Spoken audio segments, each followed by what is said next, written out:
നമ്മുടെ അയൽരാജ്യമായ പാകിസ്ഥാനിൽ നിന്നും ഇപ്പോൾ പുറത്തുവരുന്ന വാർത്തകൾ കേവലം നയതന്ത്ര തർക്കങ്ങൾക്കപ്പുറം ഏഷ്യൻ മേഖലയാകെ ഒരു യുദ്ധഭീതിയിലേക്ക് തള്ളിവിടുന്ന രീതിയിലുള്ളതാണ്. അന്താരാഷ്ട്ര മാധ്യമങ്ങളെല്ലാം അതീവ ഗൗരവത്തോടെയാണ് ഈ വിഷയത്തെ ചർച്ച ചെയ്തത്. കാരണം ഒട്ടും പ്രതീക്ഷിക്കാത്ത തരത്തിലുള്ള വലിയൊരു നീക്കമാണ് അതിർത്തിക്കപ്പുറത്ത് നിന്നും ഇപ്പോൾ ഉണ്ടായിരിക്കുന്നത്. നേരിട്ടുള്ള ഒരു യുദ്ധപ്രഖ്യാപനം എന്ന് തന്നെ വിശേഷിപ്പിക്കാൻ കഴിയുന്ന തരത്തിൽ ഇന്ത്യക്കെതിരെ തികച്ചും പ്രകോപനപരമായ ഒരു പരസ്യ വെല്ലുവിളിയുമായി പാകിസ്ഥാൻ രംഗത്തെത്തിയിരിക്കുകയാണ്. അന്താരാഷ്ട്ര തലത്തിൽ വലിയ ചർച്ചയായി മാറിക്കൊണ്ടിരിക്കുന്ന നമ്മുടെ രാജ്യത്തിന്റെ സുരക്ഷയെ നേരിട്ട് ബാധിക്കുന്ന ഒരു തന്ത്രപ്രധാനമായ വിഷയമാണ് ഇന്ന് നമ്മൾ പരിശോധിക്കുന്നത്. ലോകബാങ്കിന്റെ മധ്യസ്ഥതയിൽ 1960 ഇരു രാജ്യങ്ങളും ഒപ്പുവെച്ച ചരിത്ര പ്രസിദ്ധമായ സിന്ധു നദീജല കരാർ ഇന്ത്യ താൽക്കാലികമായി നിർത്തിവെച്ചിരിക്കുകയാണ്. ഇന്ത്യയുടെ ഈ ശക്തമായ നയതന്ത്ര നീക്കത്തിന് തൊട്ടു പിന്നാലെ ഏഷ്യൻ മേഖലയെ ആകെ ആശങ്കയിലാഴ്ത്തിക്കൊണ്ട് പാകിസ്ഥാന്റെ ഭാഗത്തു നിന്നും കടുത്ത പ്രകോപനമായിരുന്നു ഉണ്ടായിരുന്നത്. തങ്ങളുടെ ദേശീയ സുരക്ഷയും അതിന്റെ ഭാഗമായ ജലസുരക്ഷയും അപകടത്തിലാണെന്ന് ബോധ്യപ്പെടുന്ന നിമിഷം ഇന്ത്യക്കെതിരെ യുദ്ധത്തിനിറങ്ങും, അതിൽ യാതൊരുവിധ സംശയവുമില്ല. പ്രമുഖ അന്താരാഷ്ട്ര മാധ്യമമായ ARY ന്യൂസിന് നൽകിയ പ്രത്യേക അഭിമുഖത്തിൽ പാകിസ്ഥാൻ പ്രതിരോധ മന്ത്രി ഖ്വാജ ആസിഫ് മുഴക്കിയ പരസ്യമായ ഭീഷണിയാണിത്.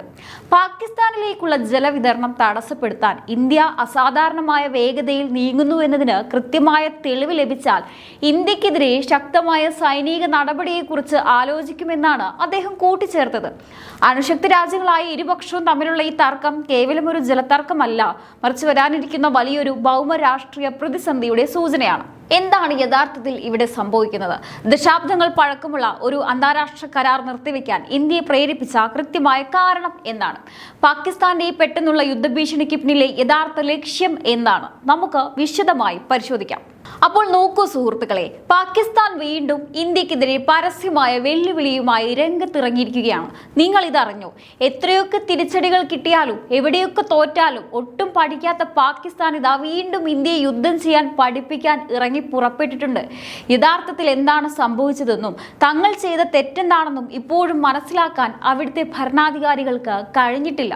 വസ്തുതകൾ പരിശോധിച്ചാൽ തക്കതായ കാരണമുള്ളത് കൊണ്ട് തന്നെയാണ് ഇന്ത്യ ഇപ്പോൾ സിന്ധു നദീജല കരാർ താൽക്കാലികമായി നിർത്തിവെച്ചിരിക്കുന്നത്. ഇന്ത്യ എന്ന രാജ്യം ഒരു പ്രകോപനവുമില്ലാതെ പെട്ടെന്നെടുത്ത ഒരു തീരുമാനമല്ല ഇത്. വർഷങ്ങളായി ഇന്ത്യയുടെ നന്മയെയും മറ്റും ചൂഷണം ചെയ്ത പാകിസ്ഥാന് മോദി സർക്കാർ നൽകിയ വളരെ കൃത്യമായ ഒരു മറുപടിയാണിത്. ഇന്ത്യ എന്ത് നടപടിയാണ് സ്വീകരിച്ചത്? എന്തിനാണ് ഇത്തരം ഒരു കടുത്ത തീരുമാനത്തിലേക്ക് രാജ്യം നീങ്ങിയത്? നമുക്കിതിന്റെ പിന്നിലെ വലിയ നയതന്ത്രം എന്താണെന്ന് വ്യക്തമായി മനസ്സിലാക്കാം. 1947 ഇന്ത്യയും പാകിസ്ഥാനും വിഭജിക്കപ്പെട്ടപ്പോൾ നദികളുടെ വിതരണത്തെ ചൊല്ലി വലിയ തർക്കങ്ങൾ നിലനിന്നിരുന്നു. സിന്ധു നദിയും അതിന്റെ പോഷക നദികളും ഇന്ത്യയിലൂടെ ഒഴുകിയാണ് പാകിസ്ഥാനിലേക്ക് എത്തുന്നത്. ഈ തർക്കം പരിഹരിക്കാൻ 1960 സെപ്റ്റംബർ 19 അന്നത്തെ ഇന്ത്യൻ പ്രധാനമന്ത്രി ജവഹർലാൽ നെഹ്റുവും പാകിസ്ഥാൻ പ്രസിഡന്റ് അയൂബ് ഖാനും ചേർന്ന് കറാച്ചിയിൽ വെച്ചാണ് ഈ കരാർ ഒപ്പുവെക്കുന്നത്. ലോകബാങ്ക് ആയിരുന്നു ഇതിന് മധ്യസ്ഥത വഹിച്ചത്. ഈ കരാർ പ്രകാരം നദികളെ രണ്ടായി തിരിച്ചു. കിഴക്കോട്ടൊഴുകുന്ന ബിയാസ്, സത്ലജ് എന്നീ നദികളെ വെള്ളത്തിന്മേൽ ഇന്ത്യക്ക് പൂർണ്ണ നിയന്ത്രണം നൽകി. എന്നാൽ പടിഞ്ഞാറോട്ടൊഴുകുന്ന സിന്ധു, ചെനാബ് എന്നീ പ്രധാനപ്പെട്ട നദികളിലെ 80% വെള്ളം പാകിസ്ഥാൻ ഉപയോഗിക്കാനുള്ള അനുമതിയാണ് നൽകിയത്. ഇന്ത്യ കാണിച്ച വലിയ മനസ്സുകൊണ്ടാണ് പാകിസ്ഥാനിലെ കൃഷിയും ജലസ്രോതസ്സുകളും ഇത്രയും കാലം മുന്നോട്ട് പോയത്. കഴിഞ്ഞ 6 പതിറ്റാണ്ടുകളായി ഇരു രാജ്യങ്ങളും തമ്മിൽ യുദ്ധങ്ങൾ ഉണ്ടായിട്ട് പോലും ഇന്ത്യ ഈ കരാർ കൃത്യമായി പാലിച്ചു പോന്നു. എന്നാൽ നന്ദികേട് കൈമുതലായുള്ള പാകിസ്ഥാൻ എന്താണ് ചെയ്തത്? ഒരു വശത്ത് കരാറിലൂടെ ഇന്ത്യ തരുന്ന വെള്ളം കുടിച്ച് ജീവിക്കുക, മറുപുറത്ത് ഇന്ത്യയിലേക്ക് ഭീകരവാദികളെ കയറ്റിവിട്ട് നമ്മുടെ നിരപരാധികളായ ജനങ്ങളെ കൊന്നൊടുക്കുക. ഇതാണ് പാകിസ്ഥാന്റെ സ്ഥിരം നയമായി മാറിയത്. എന്നാൽ ഭീകരതയും ചർച്ചകളും ഒന്നിച്ച് മുന്നോട്ട് കൊണ്ടുപോകാനാകില്ലെന്ന നയം നരേന്ദ്രമോദി സർക്കാർ അധികാരത്തിൽ വന്നതു മുതൽ കർശനമായി വ്യക്തമാക്കിയതാണ്. അതിർത്തി കടന്നുള്ള ഭീകരവാദത്തിന് പാകിസ്ഥാൻ നിരന്തരം പിന്തുണ നൽകുമ്പോൾ ഇന്ത്യ മാത്രം കരാറുകൾ പാലിച്ച് നന്മമരമായി ഇരിക്കണമെന്ന് പറയുന്നതിൽ യാതൊരു യുക്തിയുമില്ല. ഈ കരാർ താൽക്കാലികമായി നിർത്തിവെക്കാൻ ഇന്ത്യയെ പ്രേരിപ്പിച്ചത് പാകിസ്ഥാന്റെ ഭാഗത്തു നിന്നുള്ള വഞ്ചനാപരമായ നിലപാടുകളാണ്. 2025 ഏപ്രിൽ കശ്മീരിലെ പഹൽഗാമിൽ അതിക്രൂരമായ ഒരു ഭീകരാക്രമണം നടക്കുകയുണ്ടായി. നിരപരാധികളായ 26 പേരുടെ ദാരുണമായ മരണത്തിനിടയാക്കിയ ആ ആക്രമണത്തിന് പിന്നിൽ പാക് മണ്ണിൽ പ്രവർത്തിക്കുന്ന ഭീകര സംഘടനകളാണെന്ന് ഇന്ത്യ കൃത്യമായ തെളിവുകളോടെ കണ്ടെത്തി. ഇതിന് പിന്നാലെയാണ് ഇന്ത്യ നിലപാട് കടുപ്പിച്ചത്.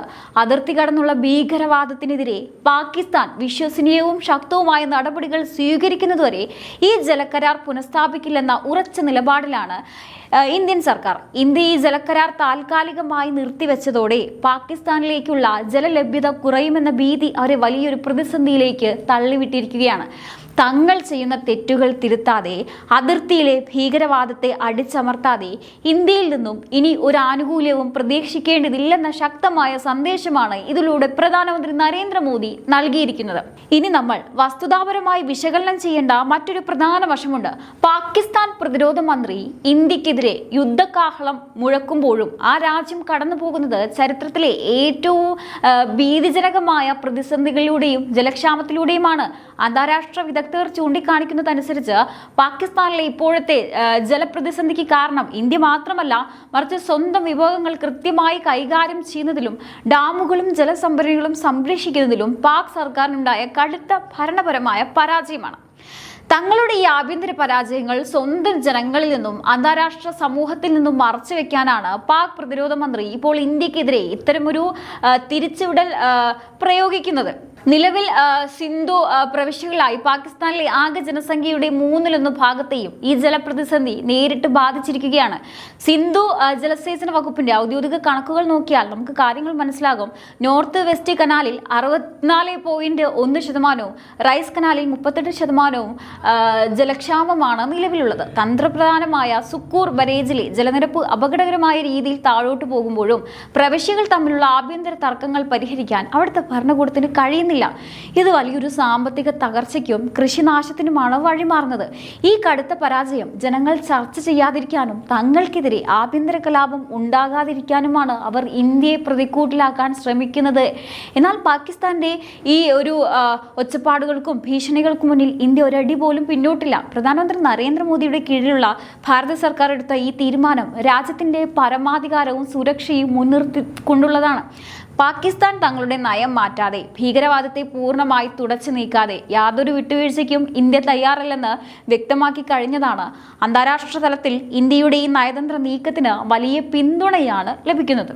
പാകിസ്ഥാൻ എത്രയൊക്കെ അന്താരാഷ്ട്ര മാധ്യമങ്ങളിലൂടെ വെല്ലുവിളികൾ നടത്തിയാലും ഇന്ത്യയുടെ സുരക്ഷാ നയങ്ങളെ സ്വാധീനിക്കാൻ അവർക്ക് കഴിയില്ല. ഇന്ത്യ എടുത്ത തീരുമാനങ്ങൾ അന്താരാഷ്ട്ര നിയമങ്ങൾക്കും രാജ്യത്തിന്റെ സുരക്ഷാ മാനദണ്ഡങ്ങൾക്കും വിധേയമായിട്ടാണ്.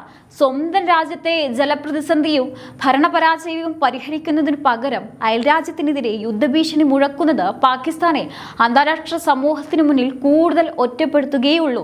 ഇന്ത്യ അതിന്റെ നിലപാടിൽ ഉറച്ചു നിൽക്കുകയാണ് ചെയ്യുന്നത്. അതുകൊണ്ട് പാകിസ്ഥാന്റെ ഭാഗത്തു നിന്നുള്ള ഈ പ്രകോപനപരമായ പ്രസ്താവനകൾ നയതന്ത്ര തലത്തിലുള്ള അവരുടെ ബലഹീനതയാണ് കാണിക്കുന്നത്. ഭീകരവാദത്തെ പ്രോത്സാഹിപ്പിച്ചുകൊണ്ട് ഒരു രാജ്യത്തിനും സമാധാനത്തോടെ മുന്നോട്ട് പോകാൻ കഴിയില്ലെന്ന വലിയൊരു പാഠമാണ് ഇന്ത്യ ഇപ്പോൾ അവർക്ക് നൽകിക്കൊണ്ടിരിക്കുന്നത്. ഇവിടെ നമ്മൾ മറ്റൊരു കാര്യം കൂടി പ്രത്യേകം മനസ്സിലാക്കണം. ഈ അടുത്താണ് G7 ഉച്ചകോടി കഴിഞ്ഞത്. ആഗോളവേദിയിൽ ലോകത്തെ ഏറ്റവും വലിയ ശക്തികൾക്കിടയിൽ ഇന്ത്യൻ പ്രധാനമന്ത്രി നരേന്ദ്രമോദിക്ക് ലഭിച്ച ആദരവും സ്വീകരണവും നമ്മൾ കണ്ടതാണ്. ലോകം ഇന്ന് ഇന്ത്യയെ ഒരു വൻ ശക്തിയായി അംഗീകരിക്കുമ്പോൾ അന്താരാഷ്ട്ര തലത്തിൽ തങ്ങൾ പൂർണ്ണമായും ഒറ്റപ്പെട്ടുപോയി എന്ന തിരിച്ചറിവ് പാകിസ്ഥാനെ കടുത്ത നിരാശയിലാക്കിയിട്ടുണ്ട്.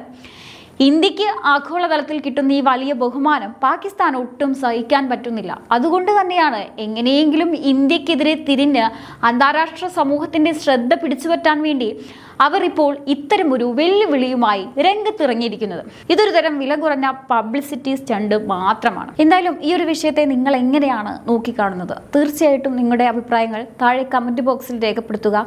മറ്റൊരു വിഷയമായി വീണ്ടും കാണാം. നന്ദി.